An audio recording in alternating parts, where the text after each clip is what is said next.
Hi guys! ఈరోజు December 16 ఈరోజు current speciality ప్రత్యేకత చూద్దాం. విజయ్ దివస్. అసలు ఈ విజయ్ దివస్ దీని గురించి ఒకసారి అంటే ఇది నార్మల్‌గా న్యూస్‌లో ఉంది. దీన్ని ఒకసారి మనం హిస్టరీ చూద్దాం. అంటే ఈ మనకు ఇండియా మూవ్‌మెంట్‌ల అంటే after liberation important. First 1971 March 26ల పాకిస్తాన్ అనేది అంటే ఆ ముస్లిమ్స్ 2 టైప్స్‌గా డివైడ్ అయ్యారన్నట్టు. East Pakistan, west Pakistan. East Pakistan వచ్చేసి బంగ్లాదేశ్. వెస్ట్ పాకిస్తాన్ వచ్చేసి ఇప్పుడు ప్రెజెంట్ ఉన్న పాకిస్తాన్. మార్చ్ 26, 1971ల ఇట్లా ఈస్ట్ పాకిస్తాన్, వెస్ట్ పాకిస్తాన్, బంగ్లాదేశ్ అనేది డిక్లేర్ అయింది. డిక్లేర్ అయిన తర్వాత వాళ్ళు ఏం చేసిల్లంటే డిక్లేర్ అయింది బట్ పాకిస్తానీ ట్రూప్స్ అనేటివి బంగ్లాదేశ్‌లో ఉన్నాయి. అంటే పేరుకు మాత్రమే బంగ్లాదేశ్. కానీ రూలింగ్ మొత్తం ఇంకా పాకిస్తాన్‌దే ఉంది. సరే మార్చ్ 26 నుండి స్టార్ట్ చేస్తే వాళ్ళొక అంటే డిసెంబర్ 16 వరకు ఒక 9 మంత్స్ వాళ్ళు అంటే లిబరేషన్ వార్ అనేది స్టార్ట్ చేసిల్లు.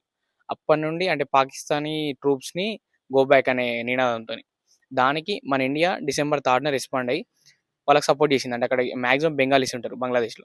వాళ్ళకి సపోర్ట్ చేసి అప్పుడు ఆర్మీ చీఫ్ ఎవరు ఉండే అంటే మనం శామ్ బహదూర్ అనే ఒక సినిమా వచ్చినాం కదా! విక్కీ కౌశల్‌ది. ఆయనే మార్షల్ శామ్ మానెస్కౌ. ఆయనే ఆర్మీ స్టాఫ్ చీఫ్ ఉండేటాడు. అప్పుడు ఇందిరాగాంధీ ప్రైమ్ మినిస్టర్ ఉండే. ఇందిరాగాంధీ వాళ్ళు డిసైడ్ అయ్యి ఓకే ఆపరేషన్ అనేది మనం స్టార్ట్ చేద్దాం. స్టార్ట్ చేసి అంటే ఆ డిసెంబర్ 3 నుండి డిసైడ్ అయ్యి డిసెంబర్ 4 నుంచి స్టార్ట్ చేసి డిసెంబర్ 4 డిసెంబర్ 16 లోపు మనం ఇక వార్ విన్ అయ్యి మన ఇండియన్ ఫ్లాగ్ అనేది ఆ బంగ్లాదేశ్ అంటే పాకిస్తానీ ట్రూప్స్ అందరినీ పంపించేసినాం.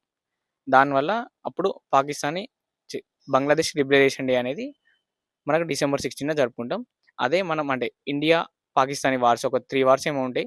దాంట్లో ఇది ఒకటి 1971 వార్ అనేది ఇంపార్టెంట్. అందుకే మనం కూడా ఒకసారి వాళ్ళ కోసం జై జవాన్, జై హింద్.